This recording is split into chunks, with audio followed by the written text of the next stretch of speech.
and introduce myself. My name is Maxine Dangler, and I am on the Unitarian Universalist Congregation at Shelter Rock's Women Group Board. We are pleased to sponsor the League Okay. of Women Voters and are honored to Yes. provide the space for the candidate night. One on 100. We want you to be Oh, right, aware closest that without as a going over. representative of UUCSR, That's fine. we want to reiterate Okay, that we pick a are number. asking you to 31. comply with the League 16. of Women Voters 49. Forum So you procedures. say it's first or last? We would like to especially point out number 11 on the Forum Procedures Agreement that has been posted on the door, that there is no recording allowed by any of you present. The League has engaged professionals for recording purposes, and they are the only ones who will be allowed to record. In addition, we expect all attendees to act in a respectful manner, and if not, you will be told to leave. This will be at the discretion of both the League and the congregation. Also, the forum will end should the audience be deemed disruptive. Thanking you in advance for your courteous Yes, and absolutely. respectful Let's get a shield. way. I would like to introduce League of Women Voters President Regina Gouverneur. Thank you and welcome everybody to tonight's forum. I'd also like to thank the UUC Women's Group for providing this venue and co-sponsoring this event, as well as North Shore TV for broadcasting this event and sending us a copy for posting on our YouTube following the event. Again, my name is Regina Gouverneur. I'm president of the League of Women Voters of Port Washington, Manhasset. And as you know, our local league, as well as the League for New York State and the US League, are nonpartisan. That means that we do not oppose or sponsor any political candidate or party, for that matter. All our forums offer candidates a public space to answer your questions in a fair manner and with civil discourse. Thank you to all the members of our league who've teamed up to make these forums successful, and thanks to you, the audience, for giving us your valuable time in listening to our candidates speak about issues that matter to you. Our voter services work includes forums like this, voter registration, and more. We hope you will consider joining our league. Membership forms are available on the table outside, and you can also go to our website or use the QR code in the pamphlet to join. Anyway, we hope you'll consider joining the league. Remember, it's not for women only. And with that, I introduce our candidates and Marnie Schlesinger, who will be moderating tonight's forum. Thank you. Thank you.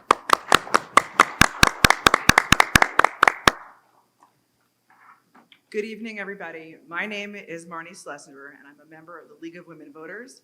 Before we begin, I have forum procedures that were agreed upon today that I'm going to read to you.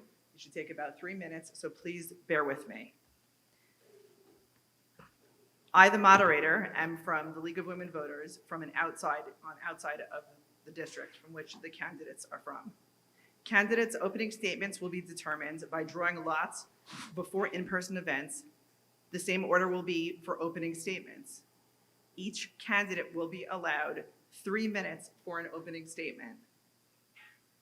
After all candidates have spoken, I will open the meeting with questions from the audience.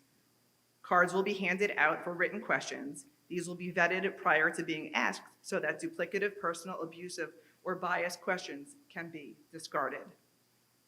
The moderator will be the arbiter of whether questions are appropriate, repetitive, or abusive. Each candidate will be given 1.5 minutes to answer each question. At the moderator's discretion, the time for a response may be reduced as long as it is the same for everyone. There will be no rebuttal. Questions may be addressed to a specific candidate or to candidates in general, although the candidates will be given an opportunity to answer any question addressed to a specific individual. I will attempt to rotate the order of responses for each question. A league member will act as timekeeper. 1/2 minute from the end of any given time period, The timekeeper will alert the speaker by a pre-arranged signal. When the time is up, the speaker will be allowed to finish the sentence. Repeatedly speaking past the deadline may result in a candidate losing time for a future question or for others getting additional time. Candidates will have 2 minutes for a closing statement, and since the purpose of the meeting is to determine the candidate's views, no substitute speaker will be allowed to appear should a candidate be unable to attend in person. No written or recorded statement may be provided in lieu of active participation by a candidate. Forums require 2 or more candidates to be present for each seat. The use of props, charts, or visuals, and the display of campaign literature is prohibited. In accordance with the league policy, the league owns the content of its forums. Audio or video recording by authorized members of the media will be permitted only if it is agreed to by all candidates present. The league maintains the right to record the forum and publish it on the League of Women Voters controlled electronic pages. No other recording will be allowed. No partial transcript or recording may be published without written permission from the league. As Regina has said, we are here tonight because we believe that citizenship requires both voter education and civic engagement. We believe that the responsibility for maintaining good government rests on the voters. So we have expectations for you. Please be sure that your cell phones are turned off or silenced, and please do not block the doors or the camera. Your purpose is to hear from the candidates, so let's focus on their voices and not on yours. Please remain seated and silent during the question and answering, unless you are submitting questions. As moderator, I will stop the debate if the audience interruptions reduce the time for candidates to speak, and we are here to listen to them. To repeat, league policy permits only authorized recordings of these forums. Taking clips or segments is not authorized. Any audience member who violates the agreed procedures for the forum or who disrupts the forum by ignoring these audience expectations after being warned may be asked to leave. Okay. Tonight, we will be hearing from the 2 candidates vying to be your representatives. We are hearing from Ms. Mariann Dalimonte and Dave Franklin. Dave Franklin. Okay. When the candidates arrived, you did draw straws, and it looks like Ms. Dalimonte will go first. I'll now ask the audience to applaud briefly after each candidate's opening statement, and then hold applause and other responses until after the closing statements. Ms. Dalimonte, please begin. Good evening. Thank you to the League of Women Voters, to everybody who is here with us tonight for what I hope to be an informative debate. My family has lived in Port Washington for 4 generations. My husband, I think 6 or 7. I am a homeowner here. I raised my kids here and sent them to school here. I'm running for re-election on the town council because I want to continue to help strengthen our community so that the next generation can live, thrive, and raise their families here too. I am absolutely not a career politician. I originally worked in the music industry where I was responsible for keeping costs in check, creating policies and procedures that kept our spending down. I left that career to become a stay-at-home mom to 3 children. Well, that's when I embraced my role as a dedicated community activist. Over the past 19 years, I've collaborated with numerous passionate leaders, all while staying true to my authentic self. When I was approached to run in 2019 by former Supervisor Judy Bosworth, I jumped at the chance because I truly love this community and wanted to make sure that everyone had a voice. I've been knocking on doors every week and getting to speak to so many of our neighbors. The number one question they keep on asking is, why do you want to do this again? The answer is easy. I'm doing this for our community. I can't state strongly enough that we need to have someone in office that truly cares and will advocate for us. I have given and will continue to give all my constituents a place to be heard because Town Hall needs to hear your voice. I am transparent, accessible, and I truly care. I'm grateful for the opportunity to be with you here tonight so we can hear more about District 6. Thank you.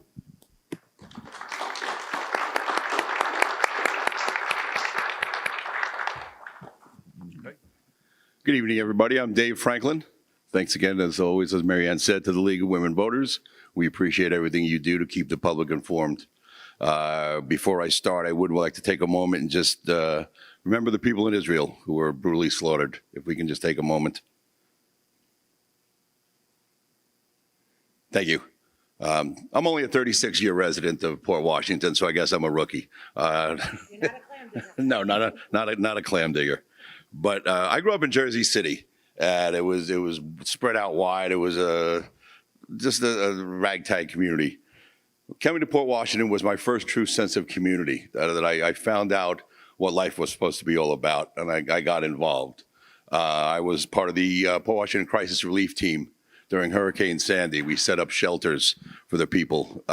We set up, and we were at the Landmark Theater. We had TV, we had charging stations, we had food delivered, just to give people some sense of normalcy. I'm a charter member of the Hibernians. I'm with the Knights of Columbus. I'm with the Kiwanis. I'm with the Lions. I'm with the Sons of Italy.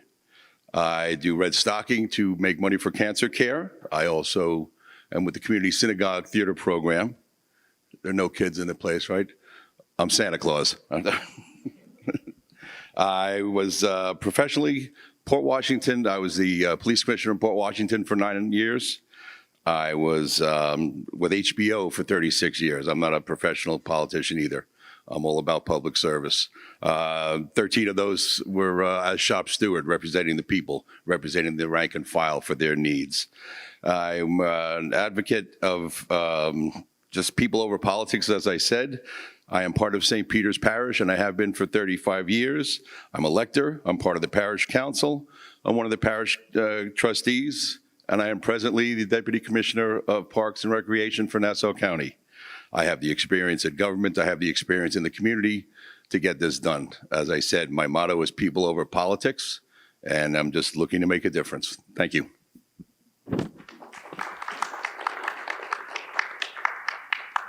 Mr. Franklin, the first question will go to you. Okay. With the large increase in traffic on major and town roads and the mixed ownership of roads between the town of North Hempstead and Nassau County, how do you plan to increase pedestrian and child safety throughout the town of North Hempstead? Well, we have to educate the drivers, first of all. Sadly, we had this discussion the other night with the Port Washington, the park section, the civic section. You cannot govern attitude, but we have to teach people that stop signs are not suggestions, that they are laws. We have to teach kids not to be looking down on their phones when they're crossing the street or walking down the street. It's traffic. We had a discussion also about possibly for schools, making some of the streets one way during school hours, or at least during the pickup and drop off, to alleviate some of the traffic problems as well. A lot of it is just educating the public, and there's nothing you can do really to widen the roads.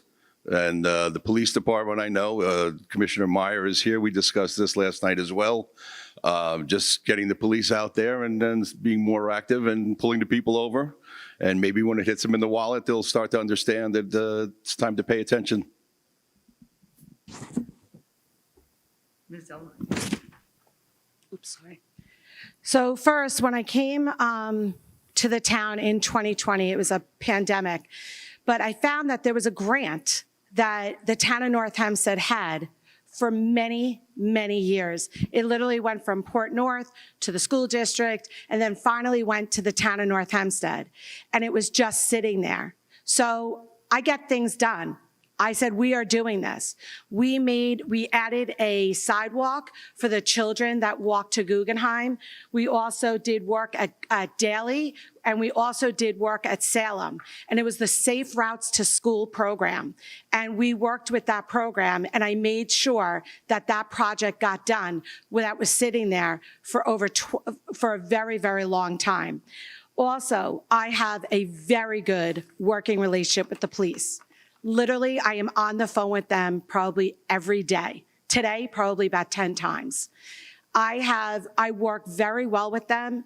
I have a round table that is a bunch of civic organizations in the town. There's about 35 members, and we talk about police activity and safe routes to school. And the next one that when I am reelected in November, will be in January, and that will be with the school district and the civic associations all over the Port Washington.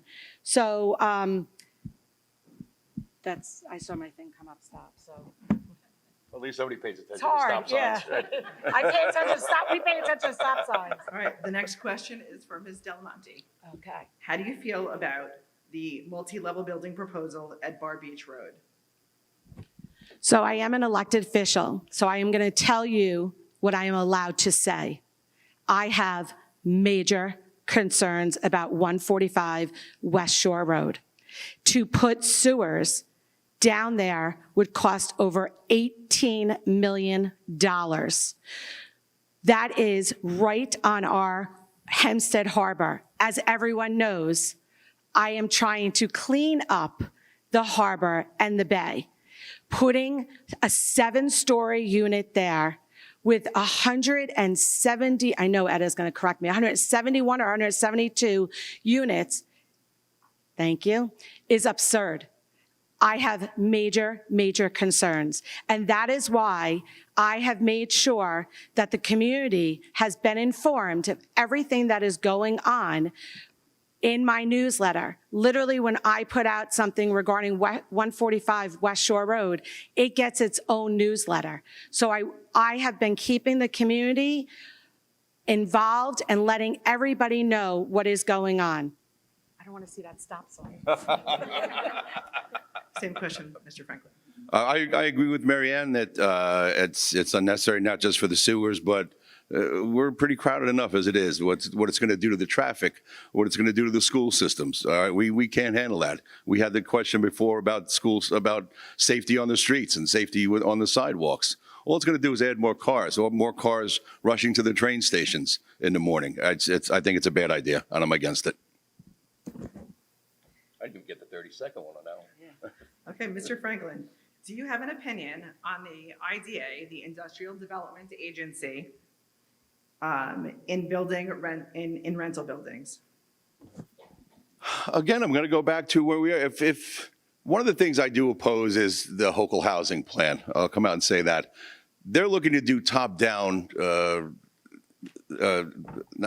authorization. They want to take care of all our planning, all our zoning. That's something that needs to be done at the local level. Do we need more housing? At what point do we get too crowded? At what point are we full? This is something we have to discuss, not just on the board, but with the community as well. You look at Main Street, you can't get through there during rush hour. You can't get through there at night. It's insane. You see what happens with the trucking now. You know, if we're gonna get more box stores because we have more people, at some point you're full. I mean, if we do come up with housing, it's got to be done sensibly, and it's got to be done locally. Dalimonte. So Governor Hochul put out a plan to eliminate all of the local codes for housing. I am completely against that. I sent a letter to Governor Hochul stating that I was completely against that. Do we have a housing crisis? Yes. But what needs to happen is we need to bring the police, the school, the town, everyone together in a room and decide here what is good for our community? What is good for Port Washington? Because what is good for Port Washington might not be the same to our neighboring town, what is good for Roslyn, or what is good for Manhasset. Every community is different. And that is the most important thing. Now, I do know the question was about the IDA and building for rental. I'm assuming the question is that they want to know if the IDA should be giving taxpayers money for rental. I'm assuming that. I don't know, but it depends. It would have to be for the right fit. All right. Traffic is a problem. What plans do you have to reduce it? Yeah. Excuse me. All right. As you have had previous experience, Ms. Dalimonte, with the business district, which has had continued problems with the town of North Hempstead Building Department. Is there a reason why forces have not been joined with the town supervisor in her efforts to fix these issues with the building department? So I would like to first start off that whoever answered that question, please go back to, I believe, April board meeting of last year. I called on the supervisor to set up 2 task force.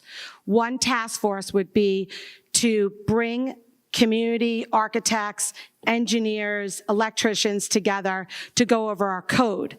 The next task force was to bring everyone together to go over the procedures, okay? So can we do better with our building department? Yes. Also, I stood with the supervisor at her press conference when she called on for an audit by the Nassau County Comptroller. So I have stood with her on that press conference. Regarding the BID, just so you know, we are strong in Port Washington, if you did not know that. In 2020, during a pandemic, we had 9 businesses open. During a pandemic, keep in mind, in 2021, we had 17 businesses open. 2022, we had 22 new businesses open. In 2023, so far, we have had 16 businesses open and more on the way. So I sit on the Business Improvement District Board, just like my 2 predecessors did, and we are doing everything we can. I have followed smushed to get open. Yes, there were problems, but we worked on it together. And I will sit with any business that wants to come in here and do and go through the process with them. Mr. Franklin.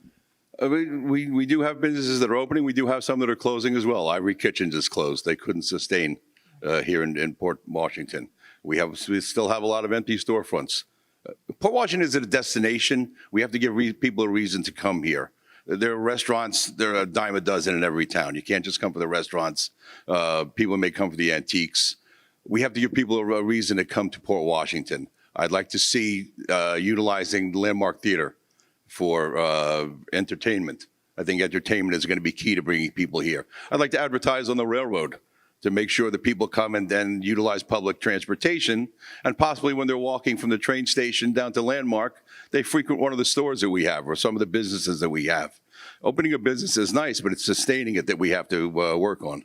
We have the box stores that most people shop in that takes away business from the stores on Main Street as well. We have a parking problem on Main Street. People can't get to the center of town. They can park up by the train station, they can park down by the town dock, but the middle Main Street seems to be losing. So there are a lot of things we have to work on, but it's getting people to come to Port Washington that's going to help the businesses. In the event the position of supervisor is won by the candidate of a party opposite of your own, how do you plan on working with them to accomplish needed work for the town and, more importantly, your district? That's mine. Yes.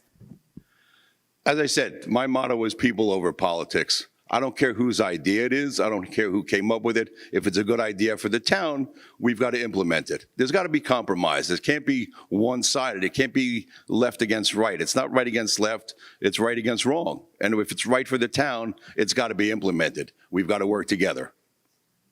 Ms. Dalimonte.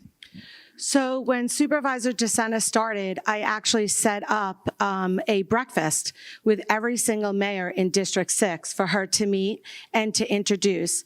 I had every intention on working with Supervisor DeSena. If she wins, I have every intention of working with her again.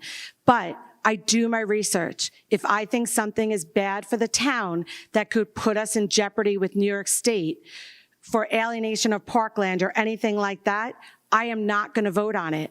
But also it goes both ways. You have to also have someone in that position that wants to work with you. I have had many emails that have not been returned, many phone calls that have not been returned. I am more than willing to work with anyone that's in that spot as long as they're willing to work with me. Thank you. Ms. Dalimonte, do you believe climate change is man-made and a crisis? So, what was it, a week ago? We had a storm. Every 5 seconds, Harbor Road's closed, Mill Pond's closed, this is closed. Climate change is real. We need to protect our environment. We need to be the voice for our environment. The earth does not have a voice. We need to be the voice. And we need to make sure that we're doing everything we can. That's why I really worked hard to bring Pedal Share to Port Washington. It's a bike share program that I just filmed a video yesterday. Instead of getting in your car to go to Manhasset, I could take the bike, ride it to the train station, get on the train, and then go to Manhasset. There are so many things that you can do. We need to take care of the earth. It is here for all of us. I want the earth to be here for my grandkids one day. So my thought to everyone is we need to take care of everything. We need to have a tree canopy. We need to make sure that everything we do, I'm sorry. Oh, I did? Okay. I thought you were, so we just need to make sure that we protect our property. And with these intense storms, we really need to do something. We are having flooding issues in Port Washington, and we need to put money in our budget for flood mitigation. For flood mitigation. Thank you. I gave her 10 seconds of my time. Thank you. I'm not a scientist or a climatologist, so I can't comment. There are varying opinions on both sides. There are current changes. There are currents that affect what happens. We've had storms that come here. We have most storms that pass us by. It's just by chance. I see now that with the El Nino, we're expected to have a brutal winter. This is part of the earth. I mean, the earth has been here for billions of years, and the earth does have a voice because if we screw up, there'll be an ice age.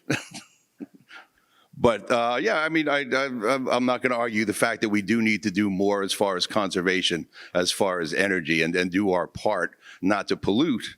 But as far as I can't intelligently comment on climate change. The next is a two-part question. Okay, let's write it down. Part one. I'm happy to repeat Okay. for each person. Okay, the first is for Mr. Franklin. Have you any plans to improve services in the animal shelter? And part two is what can be done to stop the rising tide of feral cats in the town? Okay. I'm an animal lover. I'm a cat lover too. We've owned 12 cats over our time here in Port Washington. I would say that the catch and release program that a lot of people are talking about makes sense. The catching the cats and then having them spayed or neutered and then re-releasing them so it doesn't regenerate a problem. You're always going to have ferals. One of the problems that you have with ferals, people I've spoken with, is they're very hard to domesticate. So it's not like you can adopt a feral, but at least what you can do is stem the tide of propagation with the ferals. So, So the animal shelter, first I'd like to thank all the volunteers from Shelter Connection down there and our employees. I have a grant right now that I'm working on to improve the animal shelter down there.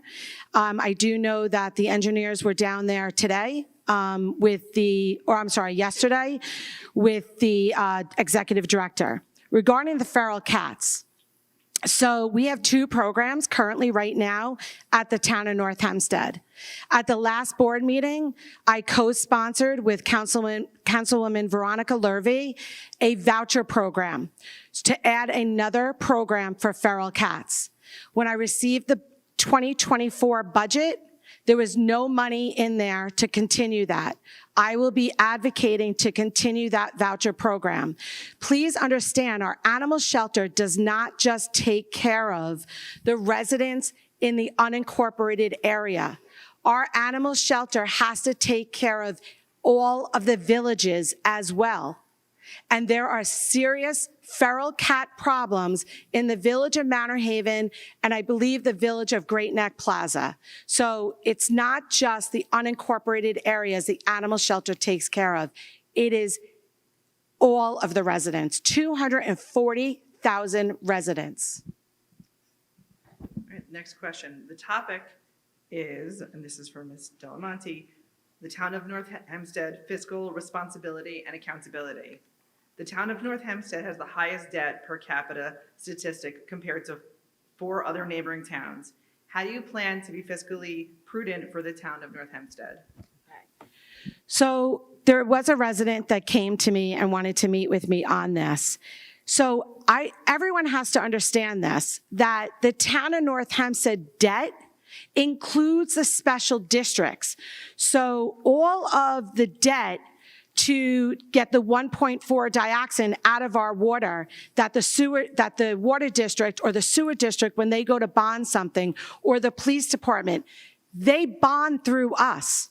So by looking at the debt, it is not just town of North Hempstead debt. So that is very, very important that you understand that.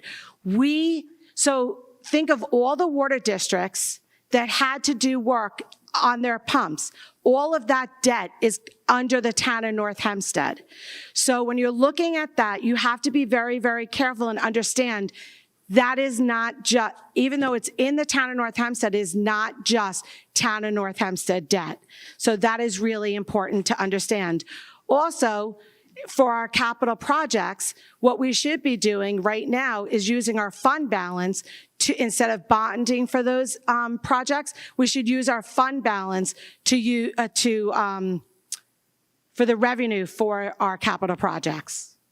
Mr. Franklin. Using the fund balance is one way to do it. We need to find creative ways of generating revenue for the town. As I said, if we can get people, we need to get tourism here.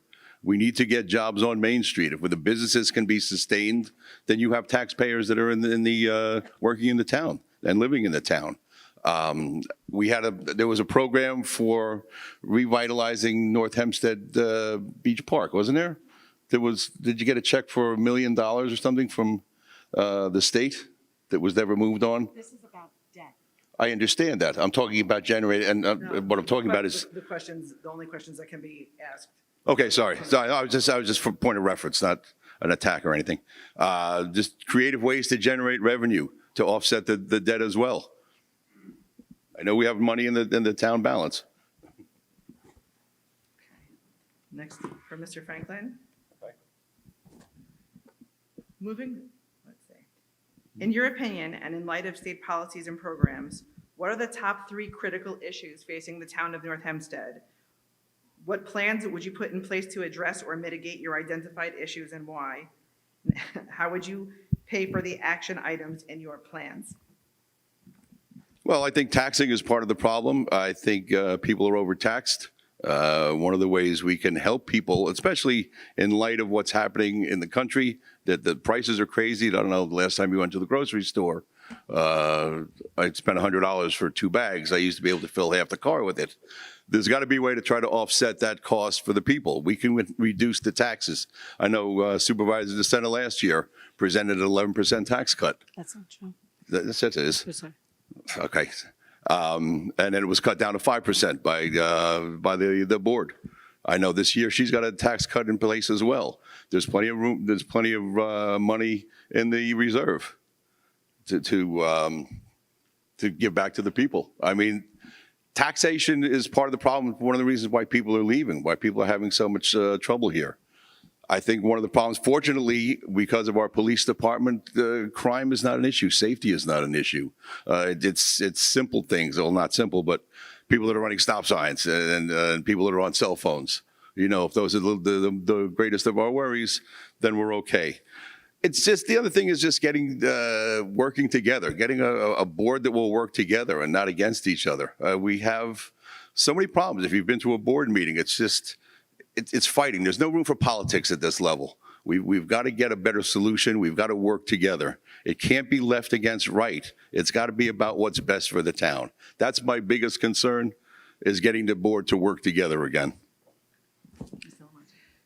So I just have to say something. In the 2022 budget, there was actually, and you can go to the tape of the board meeting, it was submitted a tax increase of 2%.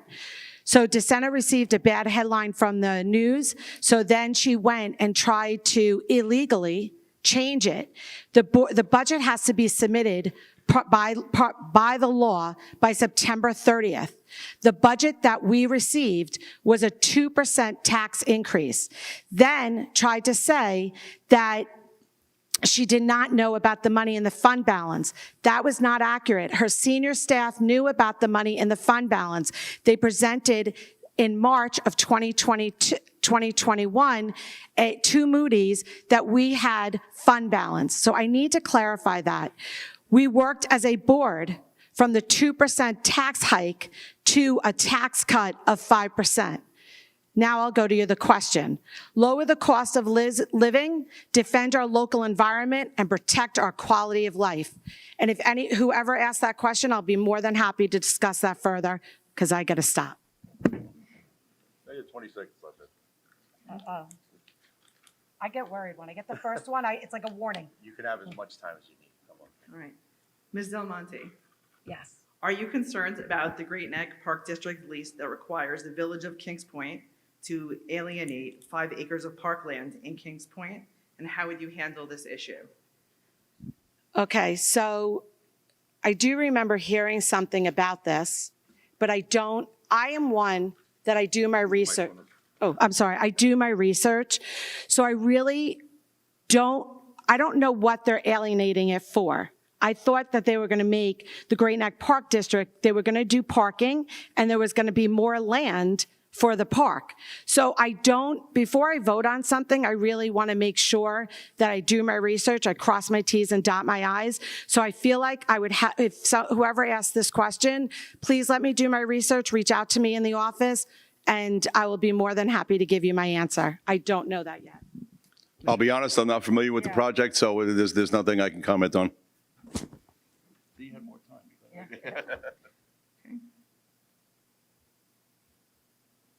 Okay, the next question is for Mr. Franklin. What do you think are the primary goals, fiscal, monetary, and management responsibilities of a town council member?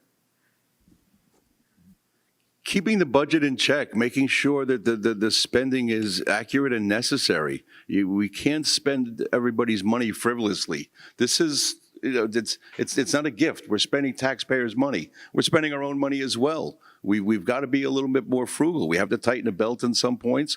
We have to take a look at where there's excess. You know, if there's excess staff somewhere, it may be time to trim a little bit of the fat. But I think keeping an eye on the taxpayer money is job one, making sure that the money is spent properly, that the jobs that it's spent on are done properly and given to the right people. I mean, I don't necessarily agree with the lowest bidder plan, because the lowest bidder doesn't always do the best job.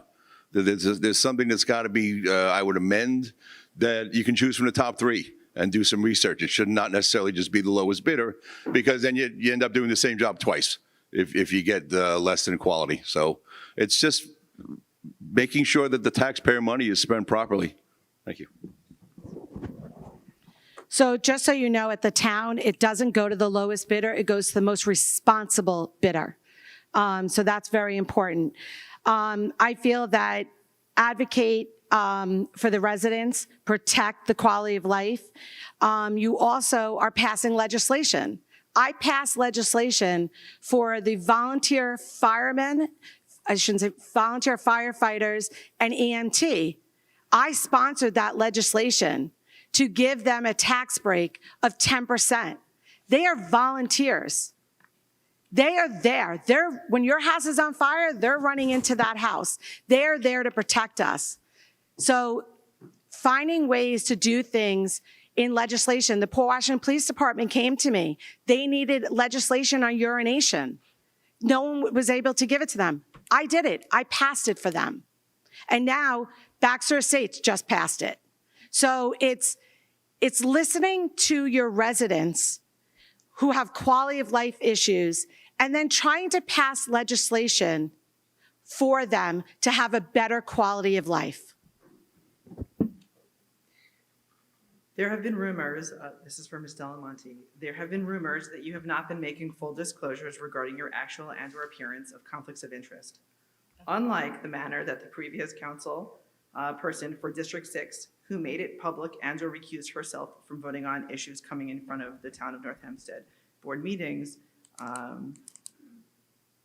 you have not done the same. Can you explain why you have not? And secondly, for Mr. Franklin, what conflicts do you plan to disclose and will you recuse yourself? So I go first? Yes. So whoever asked that question is not doing their research. I have recused myself. My predecessors have been on the Business Improvement District Board.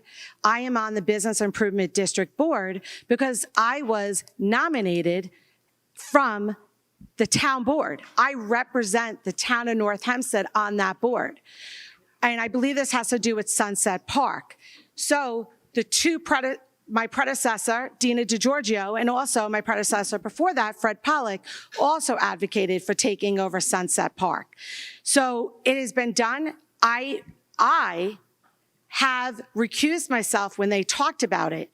And the Code of the Ethics Committee for the town of North Hempstead reviewed it, and they said I'd even have to. I don't even have to recuse myself. So I was going over and beyond what the Ethics Department even wanted. So one thing, if you know me, I am an honest person. I am a straight shooter. I will never. I grew up in this community. I am fourth generation. I am not doing something to hurt my reputation, my husband's reputation, or my family's reputation. I love this community too much to ever do anything like that. And please, if whoever asked that question, come speak to me because you did not do your research. And that's important. You have to do your research when you're asking questions like that. Mr. Franklin, as to not be duplicative, there are two questions that overlap a bit. It says, if elected, will you resign from your full-time job with Nassau County? No, I spoke with an attorney and said I didn't have to because this is a part-time job. As far as transparency goes, I was the one that asked the question as far as the conflict of interest. We were at a board meeting, I think it was the last board meeting, and there was a question that came up on the board as to whether or not there was a conflict of interest. The town attorney said he wasn't sure that it was a question for the Board of Ethics. I sent a letter to the town attorney. I have copies if anyone would like to see it. It was posed as a question. It was not a complaint. He said it was a question for the Board of Ethics, and nobody seemed to move on it, so I took the initiative and moved on it. The decision was made, and that was it. There was no conflict of interest. To me, that's end of story. Mr. Franklin, in an interview with Blank Slate Media, you seemed to cast doubt on the results of the 2020 presidential election, saying that you're not sure if the truth will ever be known. Please explain your position on the 2020 election and election denial more broadly. There were so many people. The question was posed as to whether or not there was any fooling around, I guess, and nobody will ever know. And that's the way, exactly what I posed. There were people that think that there were ballots added. There were people that think, that there weren't. You don't know, but the election results are final, and that's the end of it. Not sure if Ms. Dalimonte is able to answer this question. You can if you want to. About the election? Yeah. The election is election. Yeah. Biden is our president. End of story on that. But I would like to just say, am I allowed to still talk? Is this still, okay. So my opponent said complaint. In the press release that went to the press, it was listed, I think, 5 or 7 times, the word complaint to the ethics. The town attorney, and it was 2 board meetings ago, the town attorney did state that he does not believe that there is a conflict of interest. But if you want, you could bring it to the Board of Ethics. That was just the question, right, about if Biden's our president? Okay. That's fine. You elaborated a little bit, but that's fine. Okay. Thank you, Ms. Dalimonte and Mr. Franklin. We appreciate you participating and answering questions in a civil manner as you have.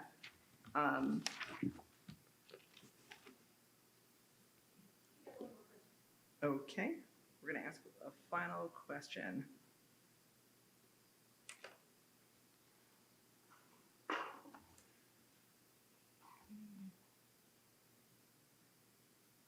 Okay, reducing carbon footprint. How do you plan to reduce emissions in your community? I go first, yeah. So it's so funny that you said that. I just did a video yesterday that's going to be on the Go Green Town of North Hempstead channel. That's why I advocated for pedal share. Pedal share is located at Town Dock, Manor Haven Park, and the train station. And talking about destination, that's another reason why I advocated for pedal share. They can get off the train, get on a bike, and go everywhere in the town of North Hempstead. So yesterday we talked about how we can go from Port Washington to the train station without using a car. And we did it. And it's great. I got a lot of steps in. It was really, really, it was nice to be outside on a beautiful day, but it's very important. We all have to do this. Someone I work with, I carpool a lot with that person, so we only have to use 1 car and not 2. It's really important that we come together and try and think of ways to reduce our carbon footprint. Mr. Franklin. Yeah, just very quickly, this is the letter to the attorney. Can you see what the heading says, please? I have to put my glasses. Okay, take your time. Right now, the forum is only for questions Okay. from the audience. Okay, sorry, this is just, when she commented on something else other than the question she asked, I just wanted to clear this up. Okay, we're gonna move on. Okay.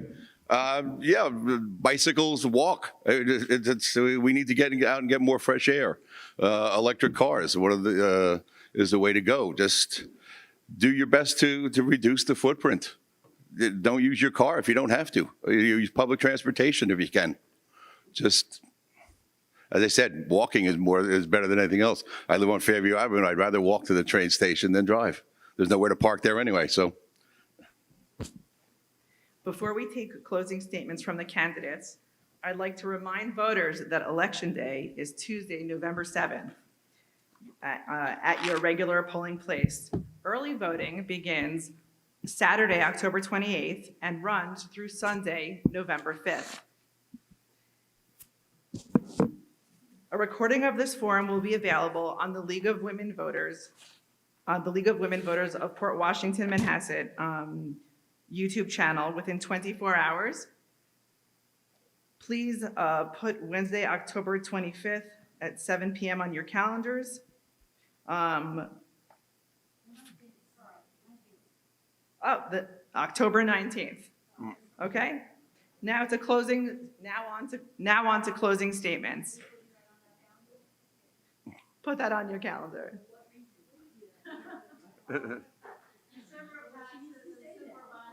Thank you. The supervisors forum will be here on October 19th. And the receiver of taxes. Now on to closing statements. Please offer applause to both candidates for their willingness to answer your questions tonight together on the same stage-like area.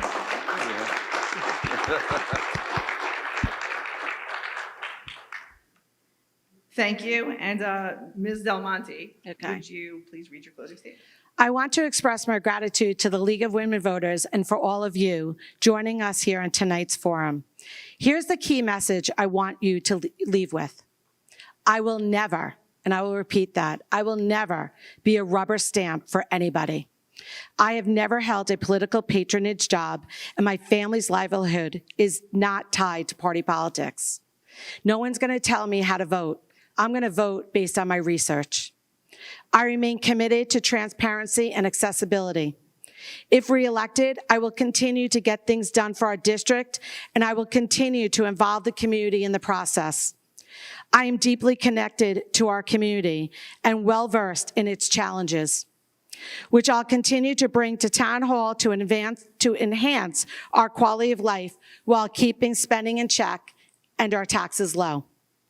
I'm seeking your vote because as your council person, I'm consistently represented these values.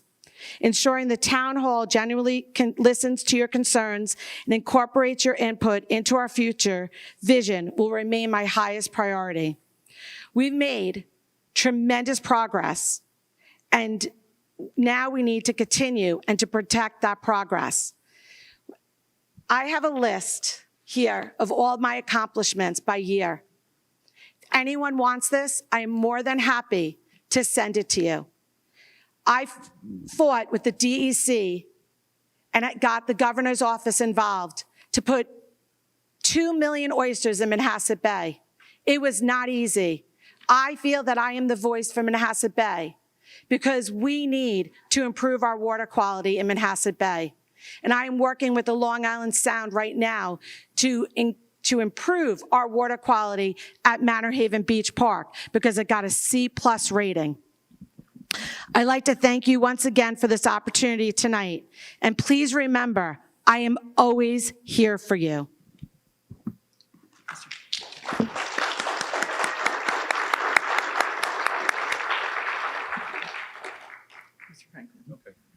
Again, thank you to the League of Women Voters for putting this together and for keeping us informed and staying responsible as far as government. Thank you all for coming out. I know there was so many other things you wanted to do at 5 o'clock today, but thank you for being here. Thank you for your questions and your interest. As I said, I've been here for 36 years. I know Mariann's been here all her life. This is not a popularity contest, though. We both have a lot of friends in town. This is about who's going to do the best job for you. I've been involved in this community for 36 years through charitable work, through things that there are no photo ops attached to, just things that had to be done during the epidemic, the pandemic rather, collecting food, donating money where it was necessary. No photo op, just doing the job that needed to be done. My kids grew up in this town. They went to school here. We've lived here. This is my home. I've never really had that feeling of community until I got here. And life is good, so you give back, and that's my attitude, and that's why it's about the people.